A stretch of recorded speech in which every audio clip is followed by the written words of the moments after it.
What's good, you guys? You know who it is, man. It's your boy, Mr. Relentless Lex, and I'm back like I never left this mother. Yes, sirski. All right, man. So this is not a funny situation, bro. It says Tyrese has a message for women while he's on his way to jail for child support. Now, I don't think it's funny, but I've been there and done that back in my past days, bro. I was on child support. I've been in jail once for a week. For 1 week, over one payment of $300. It seems like the good guys who's trying to do the best they can do always be the one that catch the worst end of the deal when it comes down to child support. But then you have the guys who do not pay and do not even care about paying and behind thousands of dollars that never ever get touched a lot of times. I've always thought that. And Tyrese had just did an interview on Club Shay Shay with Shannon Sharp. I know he had enough money to make some type of payment. But this is crazy. Tyrese can't catch a break. Spicy. Wowzers. I'm gonna go ahead and get my outfit together. I think I'm gonna go eat me some Red Lobster. So right there, he said, I'm gonna get my outfit together and I think I'm gonna go eat me some Red Lobster. Now, I'm thinking, he said Red Lobster, when I know you can afford Beanie Hollands or something like that right now. You know, or State 48. But he said Red Lobster because he threw it out there like he don't have enough money to go to the most extravagant restaurants like he used to. I caught that, Tyrese. Let's go.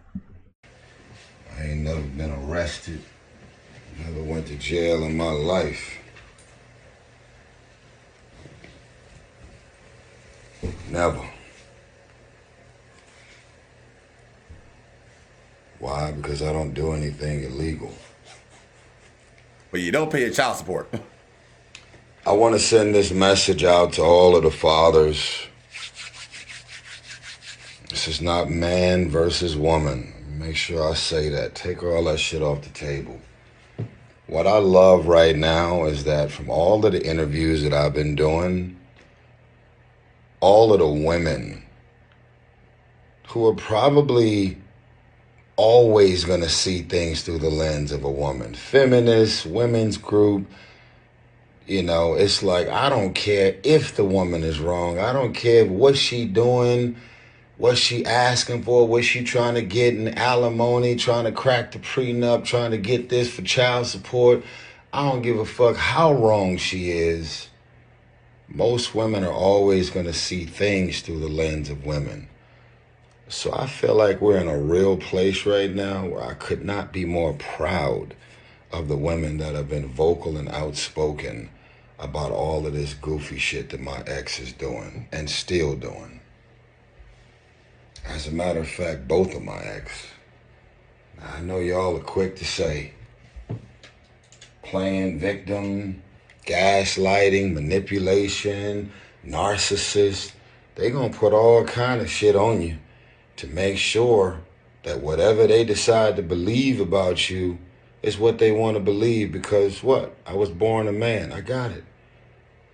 No one's after me. There's no Crips and Bloods after me. There's nobody in corporate America after me. There's nobody at none of these movie studios after me. There's none of these record labels after me. I got baby mama drama. You get in a relationship with an entertainer who happens to be a public figure or somebody who's a real estate tycoon or somebody in the tech space or somebody who has an actual profitable business. Now, this is what's crazy. Since I've been so public about all the shit that I've been dealing with, you would not, I have lost count of how many women who have walked up to me who are the high net worth individuals, the ones with all the money and the success, talking about how their ex-husband is getting alimony and how the husband is getting child support payments and the husband is getting all that he's doing, freeloading. The husband got the house. Doesn't really happen that often. But when you were born a man, you go into a courtroom and you understand clearly that there is a preset menu that says you were born a man, fuck you. That's what the preset menu says. Now, Wow. y'all, I've been laughing, smiling, having fun, doing my interviews, my vibrations and my energy has been up, and I've been over here silently and quietly in a certain capacity fighting these attacks. Why does Samantha's lawyers just request all of my bank statements? Why are they sending screenshots of my IMDb page, which stands for Internet Movie Database? They're looking up all the movies that I just did and asking for money and what's in this account and how much money did you make for Voltron Travel and how many albums have you sold and this and that. Well, wait, one thing about it, man, Tyrese, is that's the normal thing, bro. That's the normal thing. That's the typical thing. Even if you're a smaller scale person, like a 9-to-5 worker, it's a ratio that they go by. They want to know exactly how much the father makes, how much the mother makes, food, clothing, and shelter, and daycare expenses. It's a ratio. So you have to tell them your income. Have to, bro. It's part of the process. So you can't hide what you're making.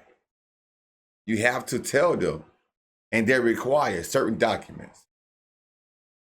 So that's typical, my boy. Like, leave me the fuck alone, man. I did a prenuptial agreement for a reason. The prenuptial agreement spells out everything that she get and was supposed to get. Why are we now 4 years and 3 law firms into this woman still coming after me? And why have they, the lawyers representing her, knowing that she's with a celebrity, a public figure, a high net worth individual, why have they confirmed on record that they've only got $5,000 from her and they've been representing her for 4 years? Why is this so? I'll tell you why. Because lawyers, not all, but certain lawyers out here will look at a celebrity and a high net worth individual as a pot of gold. And they will milk the shit out of you. And she's sitting over there letting them do it. Do you know how many people have went through a divorce and never went to court? You know how many people got issues with their baby mama, baby daddy, and never went to court? And they're just being amicable and respectful. You cheated, you lied, you hurt me, you this, you that, you moved on, you got remarried again, you this, you that. But I'm not about to take you to court. I'm not doing that to the father of my child. I'm not this and I'm not that. But the moment that you put a little celebrity sizzle on that thing, the moment that that net worth is a little different, all kind of intentions come out. Now, let me make sure I say this, because it's like, take care of them kids. Motherfucker, I've never not taken care of my kids. Let me say it again. I've never not taken care of my kids. As a matter of fact, as much as I travel, as much as I got going on, as much as I'm moving, I'm going to tell y'all the biggest blessing ever. Thank you, Jesus. My 17-year-old Shayla has never called me Tyrese. My 5-year-old has never called me Tyrese. You know who I am in this house? Dad.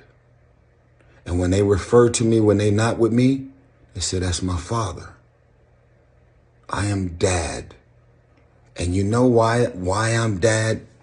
Not because of what I bought them, not because of the clothes, not because of the square footage of the house, not because of the cars in the driveway, and definitely not because of this fake jewelry I wear. I'm a father. Because that exchange between your son or your daughter is nothing that could be purchased. It's something that they feel about you as a father because you have a presence in their life. All this Facts. shit about money, arguing back and forth, that's for me and my ex to deal with.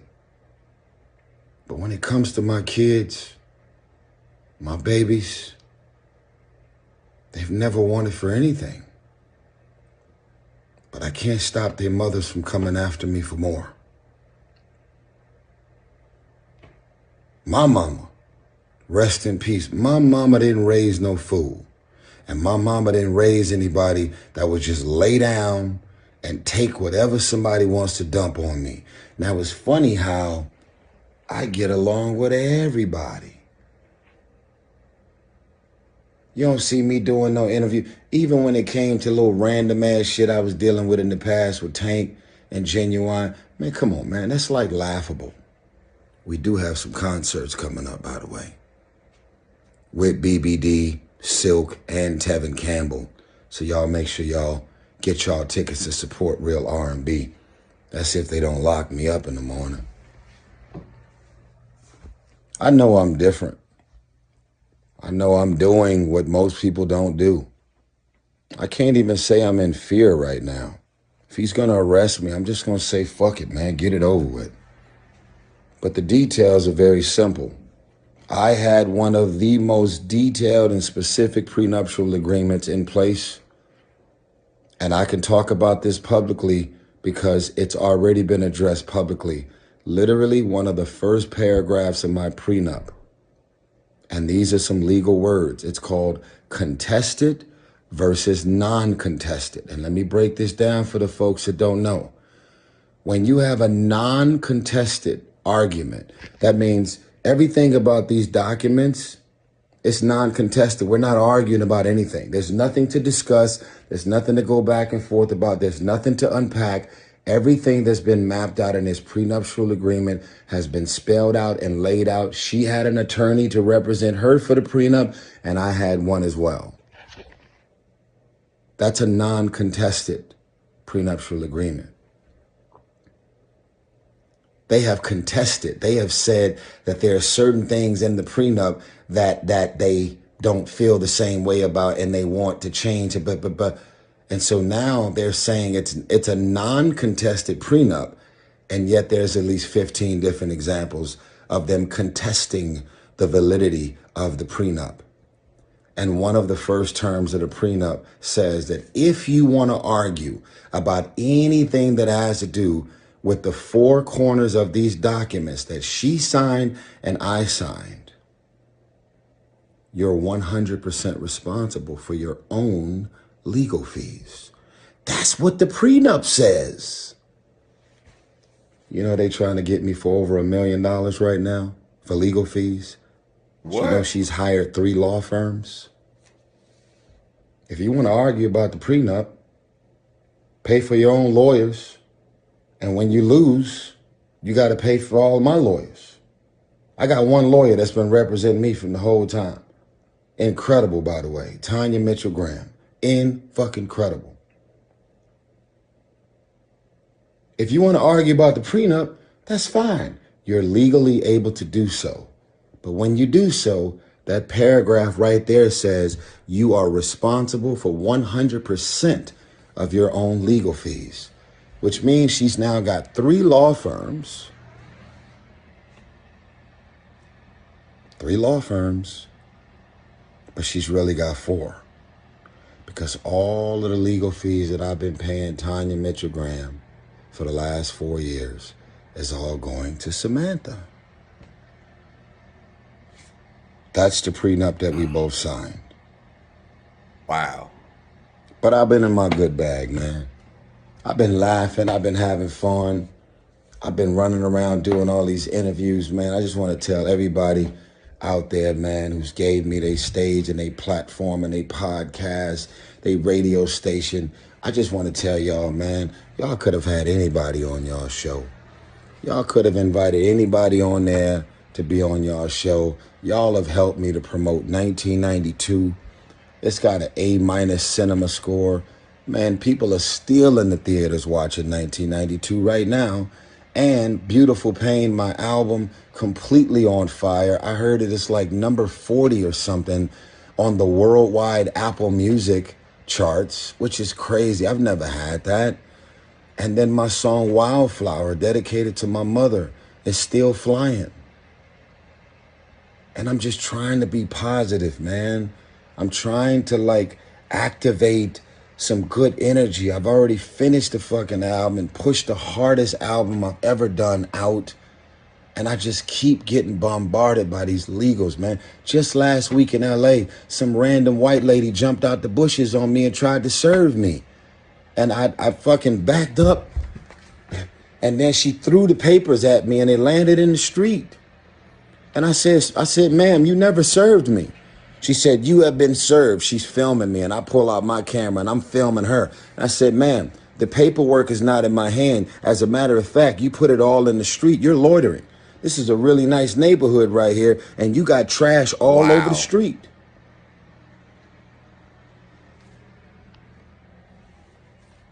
Can I get back to my joy, my happiness, and my magic? Can these baby mamas leave me the fuck alone, man? Can they just stop hiring lawyers that's willing to work for them for pro bono because they got a pot of gold waiting on them at the end of the fucking rainbow? Can y'all just move on, go date somebody, go engage, go start a new family? Go just leave me the fuck alone, man. Wow. I mean, fucking thirst buckets, man. And I know these are the mother of my children, but this is true. This is too much. It's been 17 years of this shit, man. I'm about $15 million at this point into having a relationship with my daughters. And I'm not gonna cry. I'm just explaining to y'all, man, that this shit is exhausting. And women can relate, the higher income earners, the breadwinners of their marriages and their families that's been drugged into court. Y'all can relate to this. I'm not just saying this because I'm a man. Does it happen to y'all? More often does it happen to us when we get drugged through the court? No. Just walking into the courtroom as a man, especially a black successful man in Atlanta in front of these.